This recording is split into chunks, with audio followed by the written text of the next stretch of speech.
সম্মানিত হাজিরিন মুসল্লিয়ানে কেরাম, শুরুতেই আমি আমাকে সহ আপনাদেরকে জীবনের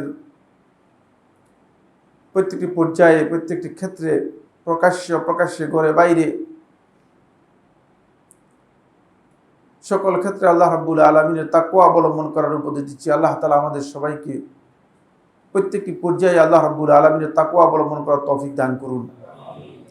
সম্মানিত হাজিরিন, আমরা অত্যন্ত গুরুত্বপূর্ণ একটা বিষয় নিয়ে আপনাদের সাথে আজকের এই সংক্ষিপ্ত আলোচনায় জুমার খুতবায় শেয়ার করার জন্য ইচ্ছা পোষণ করেছি। আমি শুরুতে আল্লাহ রাব্বুল আলামিনের কাছে তৌফিক কামনা করছি। আল্লাহ রাব্বুল আলামিন যে বিষয়টি আমরা আলোচনা করার জন্য ইচ্ছা পোষণ করেছি, যেন সেই বিষয়ে কিছু কথা যার মধ্যে আমাদের সকলের কল্যাণ রয়েছে, আল্লাহ রাব্বুল আলামিন সেই কথাগুলো বলার জন্য আমাকে তৌফিক দান করেন। আর সেই কথাগুলো যেন আমরা শ্রবণ করে সেই অনুযায়ী আমরা আমাদের নিজেদের জীবনকে পরিবর্তন করতে পারি, নিজেদের আমলকে আমরা ঢেলে সাজাতে পারি। আল্লাহ রাব্বুল আলামিন যেন আমাদেরকে তৌফিক দান করেন। সম্মানিত হাজিরিন, বিষয়ে যে আজকের আলোচ্য বিষয় যেটি সেটি হচ্ছে যে আমাদের জীবনে আমরা কম বেশি এমন কোন ব্যক্তি নেই যিনি আল্লাহতে বিশ্বাস করেন না, নাস্তিক, অথবা যিনি আল্লাহর বিধান পালন করেন না পরিপূর্ণরূপে, আল্লাহর বিধান থেকে নিজেকে দূরে সরিয়ে রেখেছেন, আল্লাহর বিধান থেকে বিতাড়িত অথবা আল্লাহর রহমত থেকে বিতাড়িত ব্যক্তি। তার বিষয় ছাড়া যারা আল্লাহ তাআলাকে আল্লাহ হিসেবে গ্রহণ করেন এবং যারা আল্লাহ রাব্বুল আলামিনকে মাবুদ মনে করেন এবং জীবনের প্রত্যেকটি ক্ষেত্রে কম বেশি আল্লাহ রাব্বুল আলামিনের আনুগত্যকে অগ্রাধিকার দিয়ে থাকেন এবং ভালো কাজ করে থাকেন, কম বেশি জীবনের জায়গায় জায়গায় ভালো কাজ, নেক আমল করে থাকেন। আমরা এই সমস্ত ব্যক্তিদের মধ্যে অনেকেই আছে, দেখা যায় যে অনেকে অনেক ভালো কাজ করেন, অনেক ভালো আমল করেন, অনেক নেক আমল করেন।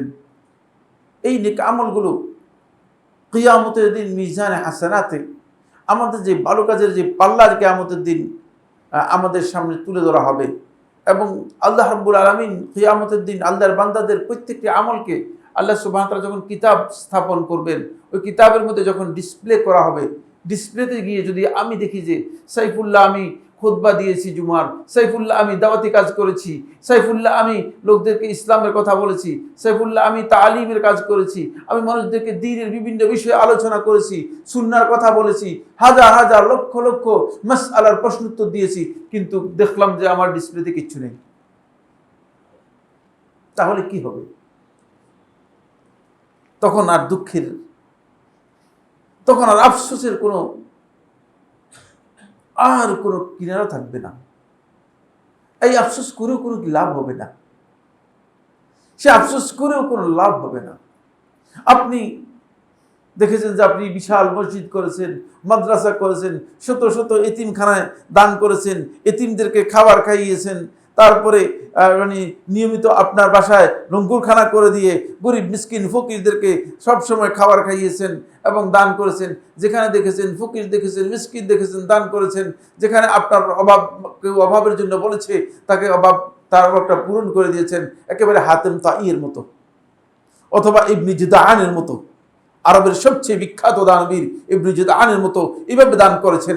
কিন্তু কিয়ামতের দিন আপনি উঠে দেখলেন যে আমল নামায় কিরে এত আমল করলাম, কিছুই নাই, গেল কোথায়? তখন আপনার অবস্থাটা কেমন হবে? তখন আপনি তো আর কিছু করারও থাকবে না। আপনার আমলগুলো সবগুলো আল্লাহ রাব্বুল আলামিন সেদিন নষ্ট হয়ে যাবে, আপনি বুঝতে পারবেন না কি কারণে নষ্ট হয়ে গিয়েছে।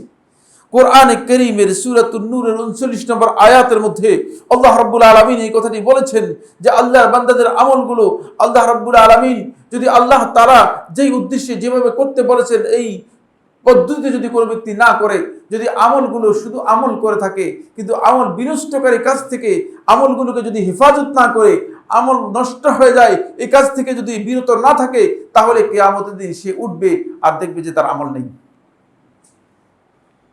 সূরাতুল কাহফের 111 নম্বর আয়াতের মধ্যে আল্লাহ সুবহানাহু ওয়া তাআলা বলেন, কুল হাল নুনাব্বিউকুম বিল আখসারিনা আমালা, আপনি বলুন, হাল নুনাব্বিউকুম, আমি কি তোমাদেরকে সংবাদ দেব না, বিল আখসারিনা আমালা, আমলের দিক থেকে ক্ষতিগ্রস্ত, সবচেয়ে বেশি বিপর্যস্ত ওই ব্যক্তিদের সম্পর্কে জানাবো না? যারা আমলের দিক থেকে ক্ষতিগ্রস্ত হয়েছে, বিপর্যস্ত হয়েছে, তাদের সম্পর্কে। তারা কারা? আল্লাযীনা দাল্লা সাইহুম ফিল হায়াতিদ দুনিয়া, যারা দুনিয়ার জীবনে অনেক ভালো কাজ করেছে, নিজেদের ধারণা অনুযায়ী আমি যা ভালো কাজ করেছি মোটামুটি জান্নাতের ব্যাপারে একটু মনে মনে ভাবটা এমন যে না, আশা করা যায় পেয়ে যাব, আশা করা যায় যে আমাকে মোট দেবে, আমি পাবো। মানে আল্লাযীনা দাল্লা সাইহুম ফিল হায়াতিদ দুনিয়া, দুনিয়ার জীবনে যাদের সকল প্রচেষ্টা পণ্ড হয়ে গিয়েছে, নষ্ট হয়ে গিয়েছে, ওহুম ইয়াহসাবুনা, আর তারা এই ধারণা করত, তারা এই বিষয়ে মনে করত যে আন্নাহুম ইউহসিনুনা সুনআ, তারা যা কাজ করতেছে সব ভালো কাজ করতেছে। বিশাল স্কুল করে দিয়েছেন, বিশাল প্রতিষ্ঠান করে দিয়েছেন, রাস্তাঘাট করে দিয়েছেন, হাজার হাজার টিউবওয়েল করে দিয়েছেন, অনেকগুলো মসজিদ করে দিয়েছেন।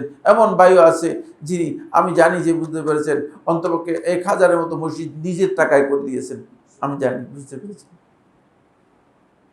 তো যদি তিনি এত কিছু করার পরে যদি কিয়ামতের দিন আল্লাহ রাব্বুল আলামিনের কাছে উঠে তিনি দেখেন যে কিরে 1000 মসজিদ খিলো কই নাই, কেন কি হবে, কি হবে বলে? তখন কত মানে ক্ষতিগ্রস্ত তিনি হয়ে গেলেন, কত ক্ষতিগ্রস্ত হয়ে গেলেন। সেটাকে আল্লাহ রাব্বুল আলামিন সূরা ফুরকানের 23 নম্বর আয়াতের মধ্যে আল্লাহ রাব্বুল আলামিন এইভাবে বলেছেন যে আল্লাহ সুবহানাহু ওয়া তাআলা এই বান্দার আমলগুলো যদি আল্লাহ রাব্বুল আলামিন যেভাবে চেয়েছেন, যেভাবে এই বান্দার আমলগুলোকে হেফাজত করতে বলা হয়েছে, সেভাবে যদি বান্দা তার আমলগুলোকে হেফাজত না করে, সেভাবে যদি সংরক্ষণ না করে, এগুলো যদি প্রোটেকশন না দেয়, তাহলে অবস্থা কি হবে? আল্লাহ তাআলা বলতেছেন ওয়াকাদিমনা ইলা মা আমিলু মিন আমাল, তারা যে আমল করেছে সেই আমলগুলো আমি পর্যবেক্ষণ করব, আমি দেখব তাদের আমলগুলোকে, আমি এগুলোর সামনে গিয়ে দেখব যে কি আসলে এগুলো জিনিসটা কি, আমলগুলো দেখব। ফাজআলনাহু হাবাআন মানসুরা, এরপর আমি এই আমলগুলোকে বিক্ষিপ্ত তুলার মতো উড়িয়ে দিব, এগুলো কোনো কাজেই দিব না, এগুলো কোনো মূল্যই হবে না।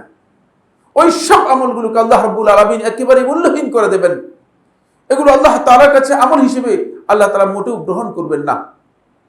সুতরাং সেসব আমলগুলো বরবাদ হয়ে যাবে। প্রসঙ্গত একটি ঘটনা থেকে এই মুহূর্তে মনে পড়ে গিয়েছে, ঘটনাটি বললেও সময় নষ্ট হবে, আর না বললেও আপনাদের বোঝার জন্য খুবই প্রয়োজন, শিক্ষার জন্য খুবই প্রয়োজন, এই জন্য ঘটনাটি বলবো। সেটা হচ্ছে এই, আপনারা যারা হজে গিয়েছেন, বেশিরভাগ মনে যান নাই বা বেশিরভাগ গিয়েছেন আমি জানি না, যারা হজে গিয়েছেন আপনারা নিশ্চয়ই দেখার কথা। সেটা হচ্ছে এই একেবারেই মিনা থেকে আরম্ভ করে মানে আরাফার কাছাকাছি পর্যন্ত, মানে এই অঞ্চলে একটা পাহাড় ঘেসে ঘেসে ঘেসে একটা নহর মানে গিয়েছে, পাথর দিয়ে তৈরি করা।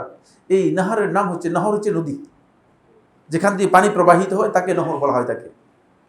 তো এই নহরের নাম হচ্ছে নহর জুবাইদা। জুবাইদা হচ্ছে এক ভদ্র মহিলার নাম, খলিফা হারুন রশিদের স্ত্রী ছিলেন, অত্যন্ত দিনদার আল্লাহওয়ালা, সবচেয়ে নেক আল্লাহর বান্দাদের মধ্যে একজন ছিলেন, এবং সবচেয়ে বেশি দানবীর মহিলাদের মধ্যে একজন ছিলেন। মানে খলিফা হারুন রশিদের চেয়েও বেশি দান করতেন, মানে এত বেশি দানবীর ছিলেন। তিনি তার ব্যক্তিগত খরচে, ব্যক্তিগত ফান্ডে, জুবাইদা তার ব্যক্তিগত ফান্ডে এই নহরটা জারি করে দিয়েছেন, যাতে করে হাজী সাহেবগণ, আল্লাহর মেহমানগণ মিনা, মুজদালিফা এবং আরাফাতে তারা পানির যে সংকট আছে, এই সংকট থেকে তারা কি করতে পারে, পানি সংগ্রহ করতে পারে, ওই নহর থেকে তারা পানি নিতে পারে। কারণ পানি বহন করতে হতো তখন মক্কা থেকে। 74, 75, 76, 1974, 75, 76, 77, 78, এই 81 পর্যন্ত লোকেরা মক্কা থেকে, না 81 আগে, মানে 76, 77 পর্যন্ত মক্কা থেকে লোকেরা কলসি করে অথবা এই জাতীয় কোনো পাত্র করে পানি বহন করে মিনায় আসতো, তারপরে সেই পানিতে মিনা ব্যবহার করত, মুজদালিফা আরাফাতে ব্যবহার করত। এটা বলেছি পরের কথা। ঠিক এই ধরনের পানির সংকট হাজী সাহেবদের, সেই সংকট পূরণ করার জন্য জুবাইদা নিজ খরচে একটা নহর জারি করে দিয়েছেন। সেখানে গভীর কূপ খনন করে কূপ থেকে পানি উঠিয়ে পানি ঢেলে দেওয়া হতো, এবং ওই নহর থেকে পানি প্রবাহিত হতো একেবারে আরাফাতের কাছে পর্যন্ত। এখনো এর অবশিষ্ট অংশ হাজী সাহেবগণ গেলে দেখতে পাবেন আছে, আমরা সব সময় দেখি। এর নহর জুবাইদা নামে পরিচিত। এই যে নহর জারি করেছেন হাজী সাহেবদের মানে সৌজন্যে, হাজী সাহেবদের সুবিধার্থে, জুবাইদার মৃত্যুর 550 বছর পর্যন্ত এই নহর জারি ছিল। 1 বছর 2 বছর বলি নাই, 550 বছর পর্যন্ত এই নহর কি ছিল? জারি ছিল। অর্থাৎ হাজী সাহেবগণ এই নহর থেকে পানি পান করত এবং হাজী সাহেবগণ উপকৃত হতো। মানে আল্লাহ তাআলা মানে তার এই নহরটাকে এইভাবে কবুল করেছেন। পরবর্তী সময়ে পানির ব্যবস্থা যখন ব্যাপক হয়ে গিয়েছে তখন আর মানে এই নহরের প্রয়োজন হয় নাই। মানে এই কৃত্রিম নহর মানে এখান থেকে পানি সংগ্রহ করার প্রয়োজন হয় নাই। পানির ব্যবস্থাপনা কি হয়েছে? চালু হয়ে গিয়েছে। ফলে সেটা শুধুমাত্র এখন অবকাঠামোর মতো দেখা যায়। আচ্ছা, একথা বললেন কেন? বললাম এই জন্য, জুবাইদার মৃত্যুর পরে জুবাইদার সবচেয়ে ঘনিষ্ঠ মানুষ সিফাতুস সাফওয়ার মধ্যে ইবনুল জাওজি রাহিমাহুল্লাহ তাআলা উল্লেখ করেন, জুবাইদার মৃত্যুর পরে জুবাইদার সবচেয়ে ঘনিষ্ঠ মানুষ জুবাইদাকে স্বপ্নে দেখলেন। স্বপ্নে দেখে জুবাইদাকে প্রশ্ন করলেন, জুবাইদা তুমি এত বিশাল কাজ করেছো যে নহর জুবাইদা চালু করে দিয়ে গেছো, যারা মানে দীর্ঘ সময় পর্যন্ত আল্লাহর বান্দাগণ সেখান থেকে উপকৃত হচ্ছে, এর সম্মানার্থে এর মর্যাদায় আল্লাহ রাব্বুল আলামিন তোমাকে কি ব্যবহার করেছে, তোমাকে আল্লাহ তাআলা কি সম্মান দিয়েছে, তুমি একটু যদি বলতা তাহলে আমরা খুশি হতাম যে আল্লাহ তাআলা তোমার সাথে কি আচরণ করেছে। তখন জুবাইদা বললেন যে এই নাহর জুবাইদা, ওই জুবাইদার নাম বলে তোমরা যে প্রচার করেছো, ওই প্রচার করার কারণে আমার একটুও কাজে লাগে নেই। এর মাধ্যমে আল্লাহ রাব্বুল আলামিন সামান্যতম আমাকে কিছুই দেয় নাই, বরং শেষ রাত্রে যখন আমি দাঁড়াতাম আল্লাহ রাব্বুল আলামিনের কাছে আর 2 রাকাত সালাত আদায় করতাম, আল্লাহ তাআলার কাছে এটা ওই নাহর জুবাইদার চেয়ে অনেক বেশি পছন্দনীয় হয়েছে। ফলে আল্লাহ রাব্বুল আলামিন আমাকে ক্ষমা করে দিয়েছে। এই ঘটনা এই জন্য বললাম যে আমরা অনেকে মনে করতেছি যে আমাদের যে সমস্ত আমলগুলোকে আমরা মনে করতেছি এগুলোই হচ্ছে আমাদের আমল, এগুলো দিয়ে আমি জান্নাত পেয়ে যাব, এটা মনে করার সুযোগ নেই। আল্লাহ রাব্বুল আলামিন কোন কাজের মাধ্যমে আল্লাহ রাব্বুল আলামিন আপনাকে জান্নাতের জন্য উপযুক্ত মনে করবেন সেটা আপনি বুঝতে পারবেন না। হতে পারে যে যেটাকে আপনি মনে করেছেন যে এটাই আমার হয়তো নাজাতের সবচেয়ে পথ হয়ে যাবে, এটা নাও হতে পারে। সুতরাং আমরা যে আমলগুলোকে সবচেয়ে বেশি অগ্রাধিকার দিচ্ছি, এই আমলগুলো আজকের আলোচ্য বিষয় হচ্ছে এগুলোর মধ্যে যেই কাজগুলো সমস্ত নেক আমলকে ধ্বংস করে দেয়। যে আলোচ্য বিষয় দেখেন না, ছোট্ট একটা আমল যেটা নাহর জুবাইদার কথা বললাম, তিনি এটা প্রচার করে বেড়ান নাই, কিন্তু এটার প্রচার মানুষের কাছে হয়ে যাওয়ার কারণে এটা এমন এক রিয়ায় পরিণত হয়ে গেছে যে আল্লাহ তাআলার কাছে এটা অনেক বেশি গুরুত্ব পায়নি। আল্লাহ তাআলার কাছে অনেক বেশি গুরুত্ব পায়নি। কিন্তু এটা আমল ছোট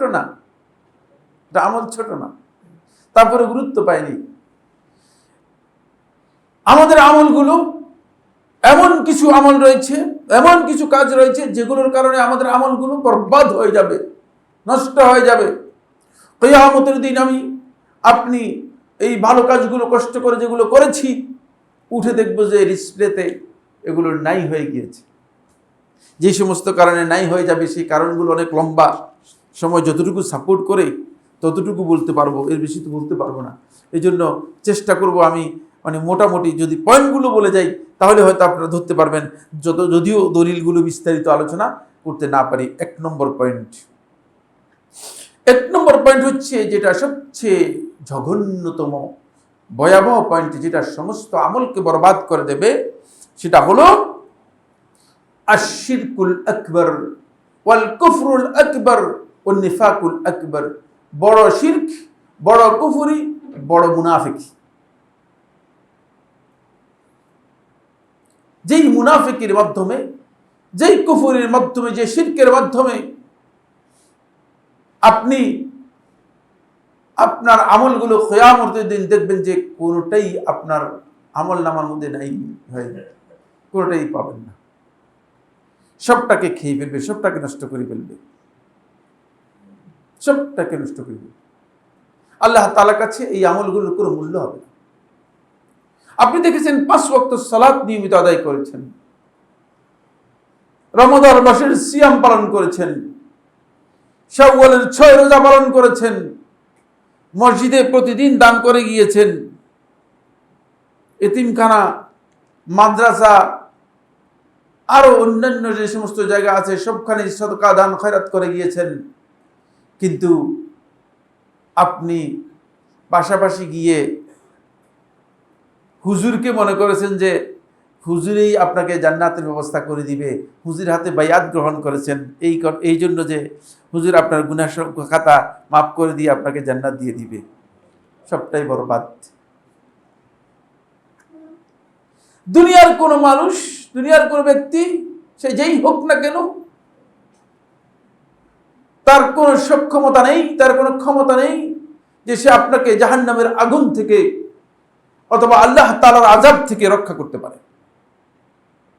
যদি এই ধারণা করে থাকেন এবং এই বিশ্বাসে যদি কোনো ব্যক্তির হাতে বায়াত গ্রহণ করে থাকেন, এই বিশ্বাসে কোনো ব্যক্তিকে পিঠ ধরে থাকেন, তাহলে একেবারে স্পষ্ট বক্তব্য, সুস্পষ্ট কথা হচ্ছে এই যে কোনো অবস্থাতেই আপনি কিয়ামতের দিন আপনার নেক আমলগুলো আর এগুলো দেখবেন না, এগুলো আমল নামায় আসবে না, সবটাই আল্লাহ রাব্বুল আলামিন বাতিল করে দিবেন, সবটাই বাতিল করে দিবেন। অনেকগুলো দলিল রয়েছে, অনেক লম্বা আলোচনা রয়েছে। সূরাতুজ জুমারের 65 নম্বর আয়াত শুধু বলে দিচ্ছি। সূরাতুজ জুমার 65 নম্বর আয়াতের মধ্যে আল্লাহ রাব্বুল আলামিন আল্লাহর রাসূলকে খেতাব করে বলতেছেন, রাসূল সাল্লাল্লাহু আলাইহি ওয়াসাল্লাম জীবনে কোনোদিন শিরক করবে এটা বিশ্বাস করতে পারেন? আপনার প্রশ্নই আসে না। এর ভয়াবহতা এমন বেশি যে আল্লাহ সুবহানাহু ওয়া তাআলা রাসূলকে খেতাব করে, রাসূলকে অ্যাড্রেস করে আল্লাহ রাব্বুল আলামিন এই কথা স্পষ্ট করে বলতেছেন, ওয়ালাকাদ উহিয়া ইলাইকা ওয়া ইলাল্লাযীনা মিন ক্বাবলিক, আপনার কাছে ওহী করা হয়েছে এবং আপনার পূর্ববর্তী যারা তাদের কাছে এই ওহী করা হয়েছে, লাইন আশরাকতা লা ইয়াহবাতান্না আমালুক, যদি আপনিও শিরক করেন তাহলে আপনার আমল সম্পূর্ণরূপে বরবাদ হয়ে যাবে, নষ্ট হয়ে যাবে, ওয়ালা তাকুনান্না মিনাল খাসিরিন, এবং আপনি ক্ষতিগ্রস্ত জাহান্নামীদের অন্তর্ভুক্ত হয়ে যাবেন। নাউযুবিল্লাহ। এখানে অসংখ্য দলিল রয়েছে, সময়ের কারণে সেদিকে গেলাম না, আলোচনাও করলাম না। 2 নম্বর পয়েন্ট হচ্ছে যেটি, সেটা হলো আশিরকুল খাফি, গোপন শিরক। রাসূলুল্লাহ সাল্লাল্লাহু আলাইহি ওয়াসাল্লাম এই উম্মতের উপরে সবচেয়ে যে জিনিসগুলোকে সবচেয়ে বেশি আল্লাহ রাসূল সাল্লাল্লাহু আলাইহি ওয়াসাল্লাম আশঙ্কা এবং ভয় করেছেন, তার মধ্যে একটি হচ্ছে গোপন শিরক। আমার খেয়াল আছে, মনে হয় 1 বা 2 বছর আগে এখানে আল্লাহ নবী সাল্লাল্লাহু আলাইহি ওয়াসাল্লাম যে জিনিসগুলো উম্মতের জন্য কিয়ামত পর্যন্ত সবচেয়ে বেশি আশঙ্কা করেছেন সেগুলো আলোচনা করেছি। তার মধ্যে রাসূলুল্লাহ সাল্লাল্লাহু আলাইহি ওয়াসাল্লাম উম্মতের উপর সবচেয়ে যে জিনিসকে বেশি আশঙ্কা করেছেন সেটা হচ্ছে আশিরকুল খাফি, গোপন শিরক। গোপন শিরক হচ্ছে রিয়া, সুমআ, প্রদর্শন ইচ্ছা, লোকদেরকে জানানোর ইচ্ছা। এখন হজে যাবেন, হজের ফ্লাইট কাছাকাছি হয়ে যাচ্ছে, টেলিফোন করেও লোকদেরকে সবাইকে বলতেছেন অমুক তারিখে হজে যাচ্ছি, খেয়াল রাখেন। আবার ফেসবুকের মধ্যেও ছবি দিয়ে দিচ্ছেন, ব্যাপকভাবে লোকদেরকে কি করতেছেন, এমনভাবে জানাচ্ছেন যে মনে হচ্ছে যেন এদেরকে না জানালে আপনার হজটা করা কঠিন হয়ে যাবে।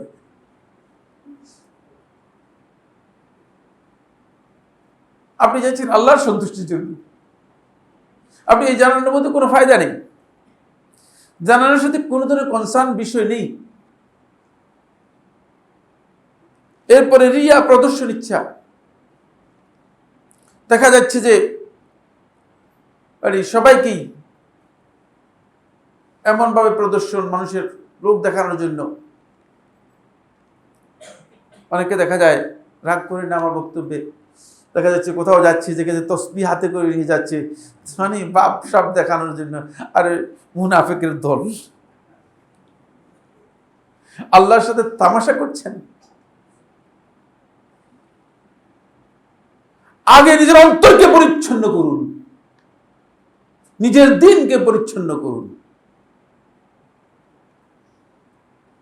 তাহলে আপনার সবকিছুই পরিচ্ছন্ন হয়ে যাবে, সবটাই পরিচ্ছন্ন হয়ে যাবে। মানুষদেরকে দেখানোর জন্য বুজুর্গ সাজার কোনো প্রয়োজন নেই। লাল একটা গোত্রা, লাল গোত্রা হয়তো অনেকে পরে না, লম্বা বিশাল একটা বড় পাগড়ির মতো, আফগানিদের মতো, বুঝতেন না, পরে তারপরে আপনি মনে করছেন যে পাগড়ি যত বড় করেন ততই আপনি আল্লাহ হয়ে গেছেন। আসলে ব্যাপারটা এমন না। আল্লাহর সাথে সম্পর্কের সাথে পোশাকের কোনো সম্পর্ক নেই। আল্লাহর সাথে সম্পর্কের ব্যাপারে পোশাকের কোনো সম্পর্ক নেই, এটা আপনাকে বুঝতে হবে। সুতরাং এই প্রদর্শন ইচ্ছা যদি আপনার মধ্যে থেকে যায়, তাহলে আপনি হাসরে ময়দানে উঠবেন, আপনি দেখতে পাবেন যে আপনার আমলনামার মধ্যে কিচ্ছু নেই, খালি। কি রে, গেল কোথায়? এত নামাজ পড়লাম, এত শবে বরাতের 100 রাকাত করে নামাজ পড়লাম, গেল কোথায় এগুলা? কিচ্ছুই নাই। কেন নাই? হয়ে গেছে এই জন্য, যেহেতু আপনি আসলে লোক দেখানোর জন্য কাজগুলো করেছেন। রাসূলুল্লাহ সাল্লাল্লাহু আলাইহি ওয়াসাল্লাম ইরশাদ করেন, ইমাম আহমদ ইবনে হাম্বল রাহিমাহুল্লাহ তাআলা তার মুসনাদের মধ্যে বর্ণনা করেন, মাহমুদ ইবনে নবী আল আনসারী রাদিয়াল্লাহু বর্ণিত হাদিস, তিনি মদিনার ফকিহদের মধ্যে একজন ছিলেন, ছোট সাহাবী ছিলেন। ছোট সাহাবী মানে আল্লাহ রাসূল সাল্লাল্লাহু আলাইহি ওয়াসাল্লামের মানে জন্মের পরেই তারপরে প্রথম তাকে আল্লাহ রাসূল সাল্লাল্লাহু আলাইহি ওয়াসাল্লামের কাছে নিয়ে আসা হয়। রাসূলুল্লাহ সাল্লাল্লাহু আলাইহি ওয়াসাল্লাম একটু কুলি করে তার মুখের উপর ফুঁক দিয়ে দিলেন, পানি দিয়ে। এত ছোট্ট সাহাবী ছিলেন।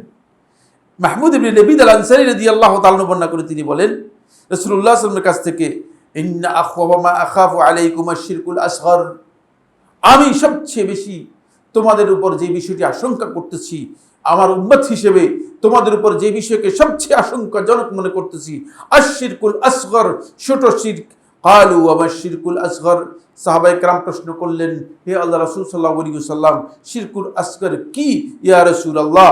এটা কি জিনিস? বা শিরকুল আসগর আমাদেরকে ডিফাইন করে দেবেন না, আমাদেরকে জানিয়ে দেবেন না?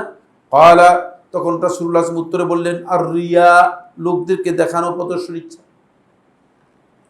মনে করেন 20-30 হাজার টাকা যাকাত দিবে, বিশাল মাইকিং করে 1000 লোক একত্রিত করে দিয়েছে।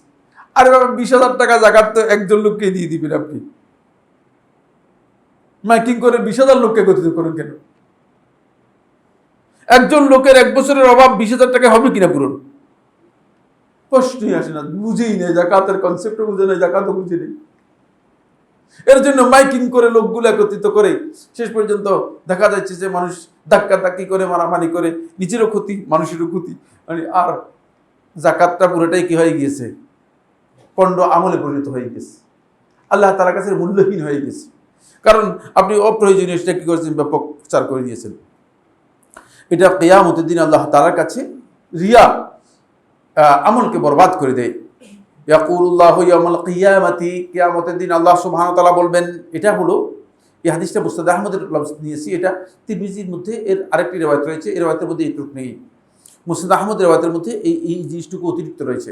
ইয়াকুলুল্লাহু ইয়াউমাল কিয়ামাতি, কিয়ামতের দিন আল্লাহ তাআলা বলবেন, ইজা জাযান নাসা বিআমালিহিম, যখন মানুষদেরকে আল্লাহ তাআলা তাদের আমলগুলোর আল্লাহ তাআলা প্রতিদান দিবেন, আমলগুলোর সওয়াব যখন আল্লাহ রাব্বুল আলামিন দেবেন, তখন আল্লাহ তাআলা বলেন, ইযহাবু ইলাল্লাযিনা কুনতুম তুরাউনা ফিদ দুনিয়া, ওই তাদের কাছে যাও, দুনিয়াতে যাদেরকে দেখানোর জন্য আমলটা করছো।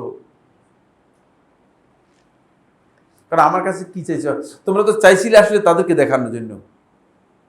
সুতরাং ইন্টেনশনটা আপনার ক্লিয়ার হতে হবে, আপনার অন্তরের অবস্থানটা ক্লিয়ার হতে হবে। ইন্টেনশন যতক্ষণ পর্যন্ত আপনার ক্লিয়ার না হবে, ততক্ষণ পর্যন্ত আপনার কাজ আল্লাহ তাআলার কাছে গ্রহণযোগ্য হবে না। ফানজুরু হাল তাজিদুনা ইনদাহুম জাযা, দেখো তারা তোমাকে কিছু দেওয়ার মতো ক্ষমতা রাখে কিনা, দিতে পারবে তারা? তাদের কাছে তো কিচ্ছু নেই, তাদের কাছে কিছু বদ আমল ছাড়া, তাদের কাছে কিছু গুনাহ ছাড়া আর কিচ্ছু নাই। তারা যা যদি দিতে চায় তাহলে গুনাহই দিতে পারবে। তারা আপনাকে অতিরিক্ত যদি কিছু দিতে চায় তাহলে অতিরিক্ত গুনাহ কতগুলো আপনার গাড়ির উপর চাপিয়ে দিবে। আরও কিছু হাদিস এটা আলোচনা করলাম না, সময়ের দিকে লক্ষ্য রেখে। তারপরে 3 নম্বর পয়েন্টে চলে যাচ্ছি। 3 নম্বর পয়েন্ট আরও গুরুত্বপূর্ণ, সেটা হলো এই,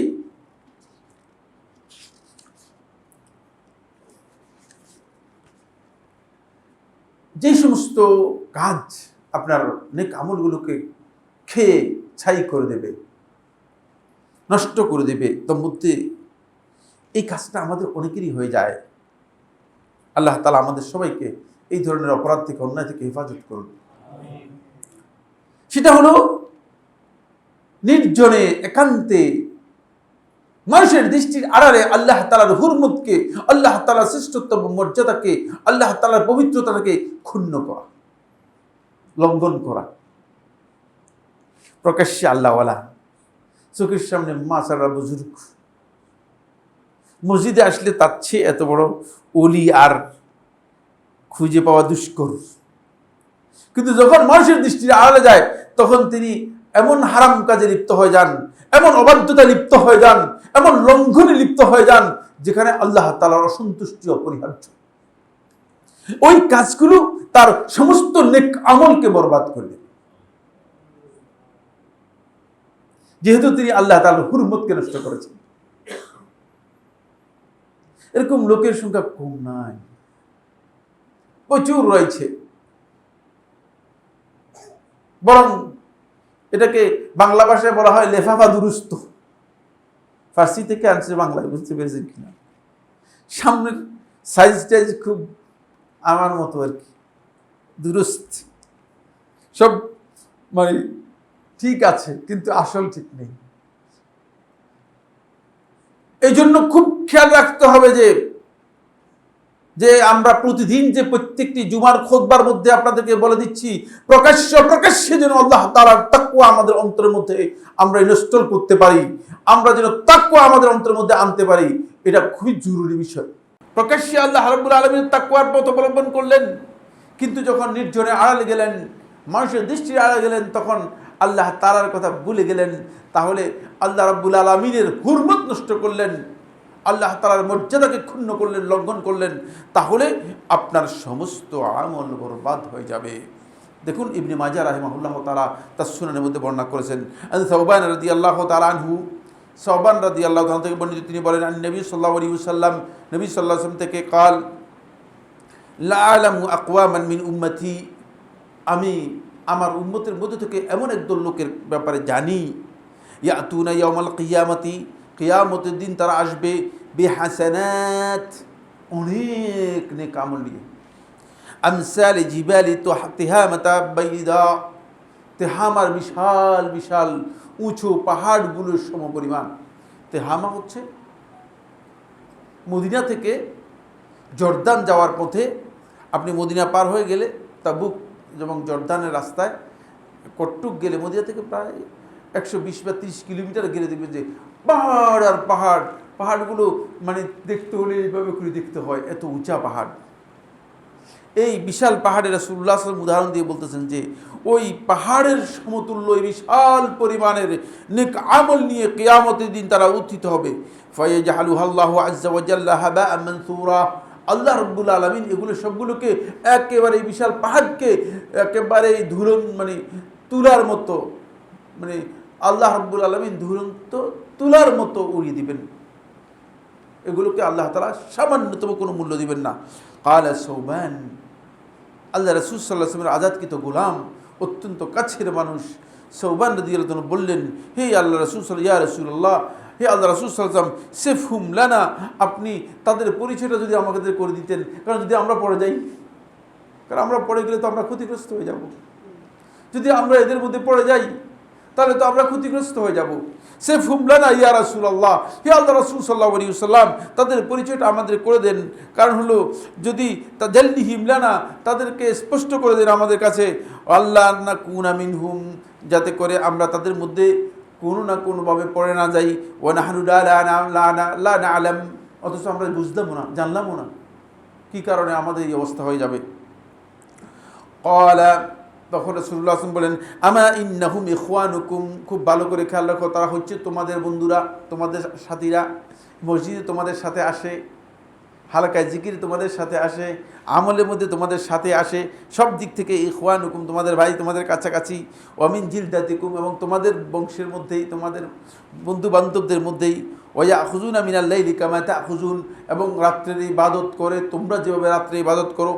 খুব ভালো করে খেয়াল করুন, মানে সামান্য লোক না, রাত্রের ইবাদত করে থাকে যেমনিভাবে তোমরাও রাত্রের ইবাদত করো। ওয়ালাকিন্নাহুম আকওয়ামুন, কিন্তু তারা হচ্ছে এমন একদল লোক, ইজা খালাউ বিবাহারিমিল্লাহ, যখন আল্লাহ তাআলার হারাম কোনো কাজ, অবাধ্যতার কোনো কাজ, আল্লাহ তাআলা নিষিদ্ধ কোনো কাজে যখন নির্জনে যায়, অন্তরালে যায়, মানুষের দৃষ্টির আড়ালে যায়, মানুষের চোখের বাহিরে যায়, ইনতাহাকু বিহা, সেটাকে লঙ্ঘন করে বসে। এই জন্য আল্লাহ তাআলা তাদের সমস্ত আমলকে কি করে দিবেন? আল্লাহ রাব্বুল আলামিন সমস্ত আমল বরবাদ করে দিবেন। তাদের 3 নম্বর পয়েন্ট আর আলোচনা, 3 নম্বর পয়েন্টের মধ্যে অনেকগুলো কথা রয়েছে। শেখুল ইসলাম ইবনে কাইয়িম রাহিমাহুল্লাহ তাআলা বলেছেন, এটাই ইবনে কাইয়িম রাহমাতুল্লাহ ফাওয়ায়েদের মধ্যে একটি কথা খুব সুন্দর, কি চমৎকার কথা বলেছেন, সেটা খুবই চমৎকার। ইবনে কাইয়িম রাহমাতুল্লাহ বলেন, আজমা আল আরিফুন, যারা আল্লাহর দিন সম্পর্কে প্রকৃত নলেজ রাখে, প্রকৃত জ্ঞান রাখে, তারা সবাই ঐক্যমতে এই বক্তব্য দিয়েছে, আন্না দুনুবাল খালাওয়াত, এই ধরনের নির্জনে যেই অপরাধ, অন্যায় এবং আল্লাহ তাআলার হুরমতকে লঙ্ঘন করা হয় থাকে, এটা হচ্ছে হিয়া আসলুল ইন্তিকাসাত, সেটা হচ্ছে মূলত বিকৃতির এবং আমলের দিক থেকে বিচ্ছিন্নতার মূল কারণ। ওয়া আন্না তাআতাস সিদরি হিয়া আসলুস সাবাত, কারণ গোপনে কোনো ব্যক্তি যদি আল্লাহর আনুগত্যের উপর ঠিক থাকতে পারে, এটাই হচ্ছে তার অবিচলতার দলিল। প্রকাশ্যে কিছু ভুলটুল হলেও কি সেটা আল্লাহ তাআলা মিনিমাইজ করে দেবেন, মাফ করে দেবেন। কারণ আল্লাহ রাব্বুল আলামিন বান্দাদেরকে শাস্তি দেওয়ার জন্য, বান্দাদেরকে প্রত্যেকটি অক্ষরে অক্ষরে, প্রত্যেকটি কদমে কদমে পাকড়াও করার জন্য সৃষ্টি করেন নাই। এটা আল্লাহ তাআলার দরকার নেই, এটা আল্লাহ তাআলা করেন নাই। আরো সুন্দর কথা বলেছেন, চমৎকার বক্তব্য দিয়েছেন ইমাম মালিক রহমতুল্লাহ সরাসরি ছাত্র ইমাম সুহনুন আল মালিকি রাহিমাহুল্লাহ তাআলা, তিনি কি বলেছেন দেখেন, ইয়াকা আন তাকুনা আদুওয়ান লিইবলিস ফিল আলানিয়াতি, খবরদার খবরদার, তুমি শত্রু হবে ইবলিসের, শত্রু হবে শয়তানের প্রকাশ্যে, প্রকাশ্যে দেখতে তুমি শয়তানের শত্রু, ও সাদিক আল্লাহু ফিসির, কিন্তু গোপনে আসলে তার বন্ধু। খবরদার এই ধরনের কাজ করো না, এই ধরনের ব্যক্তি হয়েও না। কারণ আমরা অধিকাংশই মূলত প্রকাশ্যে ইবলিসকে মনে করে থাকি আমাদের শত্রু, এবং প্রকাশ্যে আমরা ইবলিসের নিজেকে শত্রুতা প্রকাশ করি, কিন্তু গোপনে আসলে বন্ধুত্ব কার? ইবলিসের সাথে বন্ধুত্ব। এটাই হচ্ছে এই আমলের মূল বিষয়। এখানে অনেক লম্বা কথা রয়েছে, এরপরে আর বলতে পারছি না, সময় দ্রুত চলে যায়। এরপর হচ্ছে গীবত করা, 4 নম্বর পয়েন্ট। 4 নম্বর পয়েন্ট হচ্ছে এমন আমল, কিয়ামতের দিন আপনার সমস্ত আমলকে খেয়ে ছাই করে দিবে, সেটা হচ্ছে গীবত করা। এটা আমাদের সমাজের মধ্যে বলা যেতে পারে যে এটা মানে অনেকটা নিয়মিত একটা মানে ব্যক্তিগত কাজে পরিণত হয়েছে। এটাকে অনেকে অপরাধী মনে করে না। যেখানে গীবত হয় সেখানে বসবেনও না। গীবত করা তো দূরের কথা, গীবত হচ্ছে সেখানে বসবেনও না। বসলেই আপনি আপনার হাসানাত, আপনার ভালো কাজগুলো নষ্ট হয়ে যাওয়ার কি রয়েছে, সম্ভাবনা রয়েছে। সময় নাই যেহেতু মানে এই বিষয়ে আলোচনা করলাম না। 5 নম্বর পয়েন্ট যেটি, সেটা হচ্ছে আল হাসাদ, হিংসা বিদ্বেষ। অধিকাংশ লোকেরই অন্তরটা আসলে হাসাদ দিয়ে ভরপুর। মানে সাইফুল্লাহ সহ আরও যারা আছে সবাই, মানে আমি আপনার কথা মনে করেন আমি ওয়াজ করতেছি আপনাদের জন্য, এর মধ্যে আমিও কি, এর মধ্যে আমি অন্তর্ভুক্ত। হাসাদটা আমাদেরকে এমন এক পর্যায়ে নিয়ে গেছে যে আমাদের অন্তর কোনোদিন পরিচ্ছন্ন হতে পারতেছে না। অন্তরটা এমন এক পর্যায়ে চলে গিয়েছে যে, যেমন লোকেরা বলতেছিল যে কয়লা ধুইলে ময়লা যায় না, ঠিক এমন একটা অবস্থা আমাদের অন্তরের তৈরি হয়ে গিয়েছে। এটা আর পরিচ্ছন্ন করা যাচ্ছে না হিংসা বিদ্বেষ থেকে।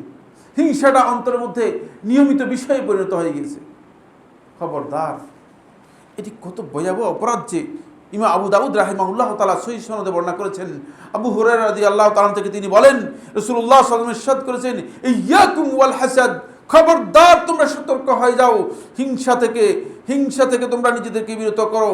ফাইনাল হাসাদা, কারণ এই যে হিংসা তোমাদের অন্তরের মধ্যে যেটা লালন করে যাচ্ছ, ইয়াকুলুল হাসানাত, এটা তোমাদের সমস্ত ভালো কাজকে খেয়ে ফেলবে। কামা তাকুলুন নারুল হাতাব, যেভাবে আগুন কাঠকে খেয়ে ফেলে, ছাই করে দিবে। ফলে আমলগুলোকে সবগুলোকে ছাই করে দিবে আপনার। আপনি বলতেও পারবেন না কিভাবে আমলটা আপনার ছাই হয়ে গেছে। 6 নম্বর পয়েন্ট হচ্ছে যে সমস্ত আমল আপনার নেক আমলগুলোকে ছাই করে দিবে, সেটা হচ্ছে অন্যকে কষ্ট দেয়া, জুলুম অথবা সীমালঙ্ঘন করার মাধ্যমে, অথবা কোথাও কাজের মাধ্যমে তার হক নষ্ট করার মাধ্যমে অন্যকে কষ্ট দেয়া। এটা অনেক লম্বা আলোচ্য বিষয়। 6 নম্বর জেনে নেন ইনশাআল্লাহ। শুধু এতটুকু যথেষ্ট যে আমরা জুলুম অথবা অন্যের উপরে সীমা লঙ্ঘন করার মাধ্যমে যেন অন্যকে কষ্ট না দিই। যদি কষ্ট দিয়ে থাকেন তাহলে আপনার সমস্ত আমল বরবাদ হয়ে যাবে। 7 নম্বর যে নেক আমলগুলো নষ্ট করে সেটা হচ্ছে তাকদীরকে অস্বীকার করা। তাকদীরকে যারা অস্বীকার করবে তাদের সমস্ত আমল কিয়ামতের দিন মূল্যহীন হয়ে যাবে। কিয়ামতের দিন তাদের আমলগুলো আল্লাহ তাআলার কাছে গ্রহণযোগ্য হবে। অনেকে আছে যে সব ঠিক আছে, সব মানেন, কিন্তু তাকদীরের ব্যাপারে তার প্রশ্ন।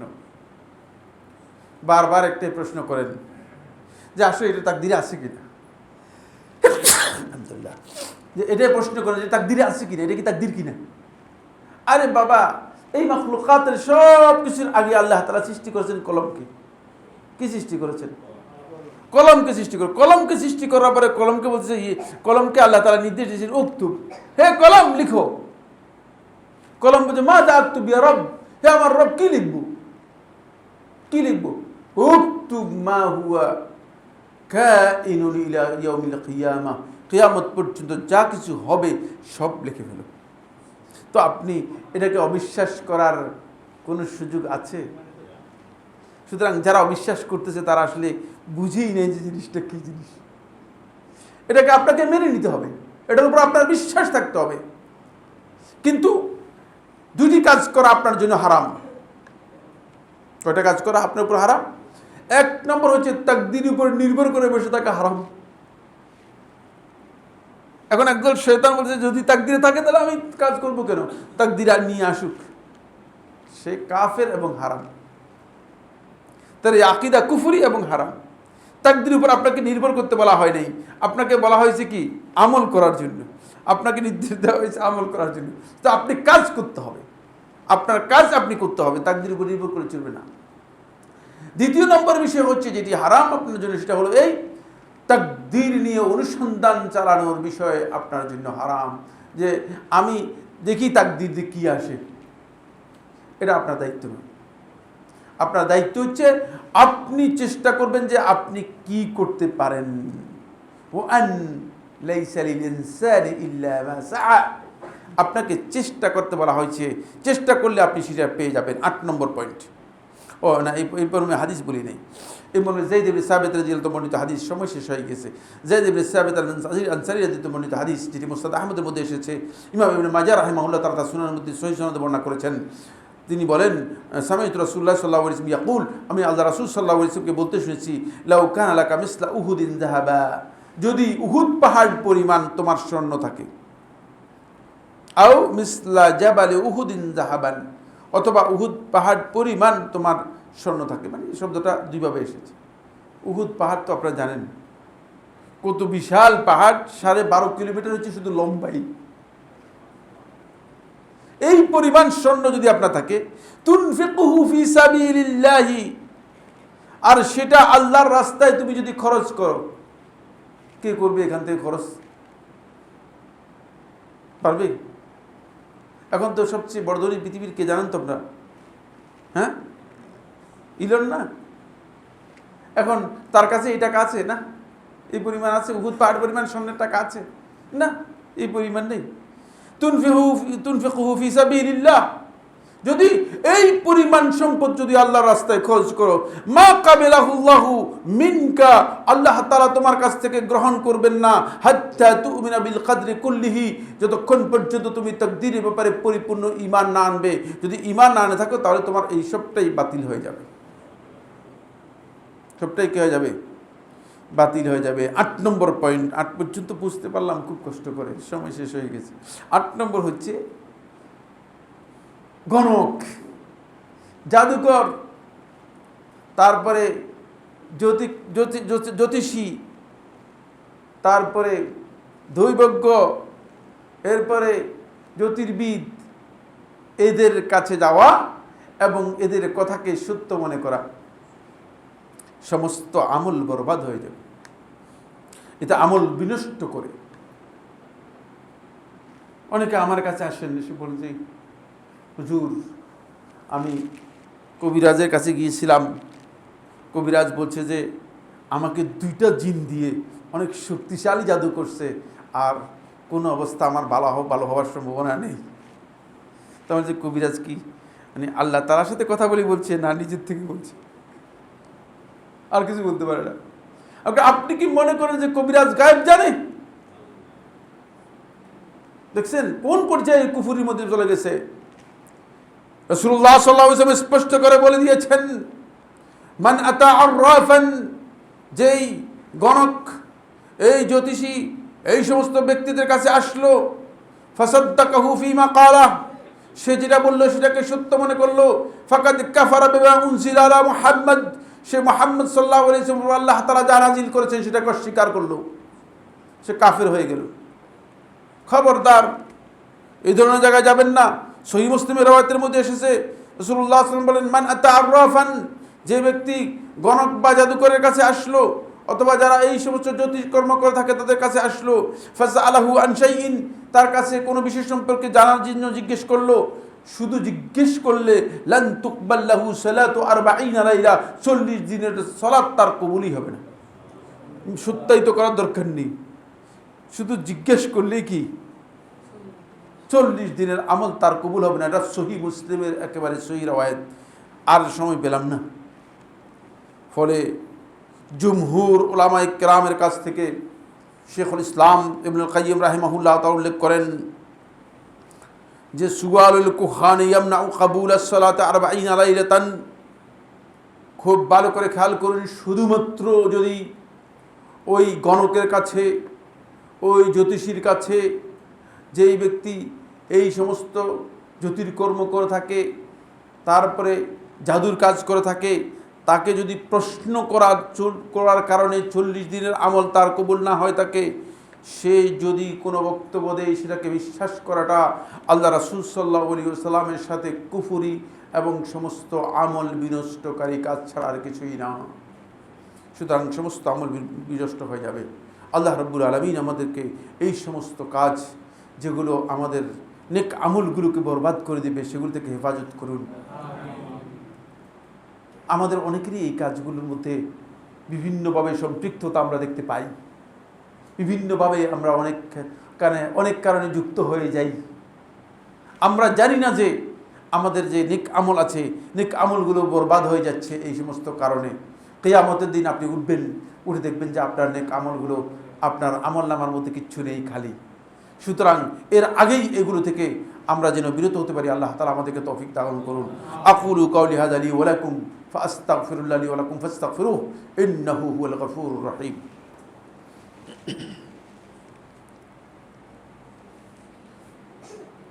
আলহামদুলিল্লাহ আলহামদুলিল্লাহ আলা ইহসানিহি ওয়া শুকরু লাহু আলা তাওফীকিহি ওয়া ইমতিনানিহি ওয়া আশহাদু আল্লা ইলাহা ইল্লাল্লাহ ওয়াহদাহু লা শারীকা লাহু তা'যীমান লিশানিহি ওয়া আশহাদু আন্না মুহাম্মাদান আবদুল্লাহি ওয়া রাসূলুহু আদ-দাঈ ইলা রিদওয়ানিহি ওয়া আলা আলিহি ওয়া আসহাবিহি ওয়া ইখওয়ানিহি ইবাদাল্লাহ রাহিমাকুমুল্লাহ ইন্নাল্লাহা আমারাকুম বিআমরিন কারীম আলা ওয়া হুয়াস সালাতু ওয়াস সালামু আলা নবিয়্যিল কারীম ফাকালা ফি মুহকামিত তানজিল ইন্নাল্লাহা ওয়া মালাইকাতাহু ইউসাল্লুনা আলান নবী ইয়া আইয়ুহাল্লাযীনা আমানু সাল্লু আলাইহি ওয়া সাল্লিমু তাসলিমা আল্লাহুম্মা সাল্লি আলা মুহাম্মদ ওয়া আলা আলি মুহাম্মদ কামা সাল্লাইতা আলা ইব্রাহিম ওয়া আলা আলি ইব্রাহিম ফিল আলামিন ইন্নাকা হামিদুম মাজিদ ওয়া বারিক আল্লাহুম্মা আলা মুহাম্মদ ওয়া আলা আলি মুহাম্মদ কামা বারাকতা আলা ইব্রাহিম ওয়া আলা আলি ইব্রাহিম ফিল আলামিন ইন্নাকা হামিদুম মাজিদ ওয়ারদাল্লাহু আনিল খুলাফায়ে রাশিদিন আল-আইম্মাতিল মাহদিয়্যিন আবি বকর ওয়া ওমর ওসমান ওয়া আলী ওয়া আন সাইরি আসহাবে মুহাম্মাদিন সাল্লাল্লাহু আলাইহি ওয়া সাল্লাম আজমাইন। আল্লাহুম্মা আইজিল ইসলাম ওয়াল মুসলিমিন, আল্লাহুম্মা আইজিল ইসলাম ওয়াল মুসলিমিন। রব্বুল আলামিন, গোটা পৃথিবীতে মুসলিমরা বিভিন্ন দিক থেকে বিপর্যস্ত, রব্বুল আলামিন আপনি তাদের উপর আপনার রহমত নাজিল করুন। রব্বুল আলামিন, জালেম দখলদার যারা আছে, মুসলমানদের উপর যারা অত্যাচার করতেছে, আপনি মেহেরবানি করে তাদেরকে ধ্বংস করে দিন রব্বুল আলামিন। আপনার আযাব দিয়ে তাদেরকে ধ্বংস করে দিন রব্বুল আলামিন। রব্বুল আলামিন তাদেরকে তাদের অস্ত্র দিয়ে ধ্বংস করে দিন রব্বুল আলামিন। রব্বুল আলামিন জালেমদের উপর আপনার আযাব নাজিল করুন রব্বুল আলামিন। রব্বুল আলামিন জালেমদের উপর আপনার আযাব নাজিল করুন রব্বুল আলামিন। রব্বুল আলামিন বিশেষ করে সৌদি আরব সহ আরব বিশ্বের যে সমস্ত মুসলিম দেশ রয়েছে সেগুলোকে ব্যাপক ষড়যন্ত্রের শিকার হতে হচ্ছে। রব্বুল আলামিন আপনি এই সমস্ত অঞ্চলকে হেফাজত করুন রব্বুল আলামিন। রব্বুল আলামিন তাদের উপর আপনার রহমত নাজিল করুন রব্বুল আলামিন। আমরা বাংলাদেশটা রব্বুল আলামিন গভীর ষড়যন্ত্রের শিকার, এবং আমরা মনে করে থাকি যে এই দেশটাকেও আপনি, এতগুলো মুসলিমের দেশকে আপনি মেহেরবানি করে হেফাজত করুন রব্বুল আলামিন। আমাদের সবাইকে রব্বুল আলামিন হেফাজত করুন। আমাদের মধ্যে যারা অসুস্থ আছেন তাদেরকে সুস্থ করে দিন, যারা বিপদগ্রস্ত আছেন তাদের বিপদ দূর করে দিন, যারা সংকট, ঋণ, সমস্যা ইত্যাদি নিয়ে জর্জরিত অবস্থা আছে তাদের এই অবস্থা থেকে রব্বুল আলামিন উত্তরের পথকে আপনি সহজ করে দিন রব্বুল আলামিন। এক ভাই বলেছেন তার বাগিনা তিনি মারা গিয়েছেন, আল্লাহ রাব্বুল আলামিন মেহেরবানি করে তার কবরটাকে আপনি রহম করে দিন। আল্লাহুম্মা গফির লাহু ওয়ারহামহু ওয়াআফিহি ওয়াফু আনহু আল্লাহুম্মা আকরিম নুজুলাহু আল্লাহুম্মা আকরিম নুজুলাহু আল্লাহুম্মা আদখিলহু ফাসিহা জান্নাতিকা ইয়া আকরামাল আকরামিন। রব্বুল আলামিন আপনি তাকে মেহেরবানি করে ক্ষমা করে দিয়ে জান্নাতের রব্বুল আলামিন নাজুন আমদ দিয়ে তার কবরকে আপনি রহমত দিয়ে ভরপুর করে দিন রব্বুল আলামিন। রব্বুল আলামিন আমাদের মধ্যে যারা ছিল আজকে নাই, আজকে যারা কবরস্থ হয়ে গেছে তাদের একজন্য আমরা কোন সংবাদ আমাদের কাছে নেই, মেহেরবানি করে তাদেরকে আপনি জান্নাত দিয়ে আপনি তাদের সবাইকে মেহেরবানি করে আপনার রহমতের মধ্যে শামিল হাল করুন রব্বুল আলামিন। রব্বুল আলামিন আমাদের সবাইকে দ্বীনের জ্ঞান দান করুন, এমন আমল থেকে আমাদের সবাইকে রব্বুল আলামিন রক্ষা করুন যে আমলের কারণে আমাদের নেক আমলগুলো বরবাদ হয়ে যাবে, নেক আমলগুলো সবগুলো নষ্ট হয়ে যাবে, সেগুলো থেকে আমাদেরকে হেফাজত করুন। ইবাদাল্লাহ ইন্নাল্লাহ ইয়া'মুরু বিল আদলি ওয়াল ইহসান ওয়া ইতা'জিল কুরবা ওয়া ইয়ানহা আনিল ফাহশাই ওয়াল মুনকারি ওয়াল বাগই ইয়া'iযুকুম লা'আল্লাকুম তাযাক্কারুন ফাযকুরুল্লাহ আযীম জালিল يذكركم واشكروه على آلائه ونعمه يزدكم ولذكر الله أكبر والله يعلم ما تصنعون.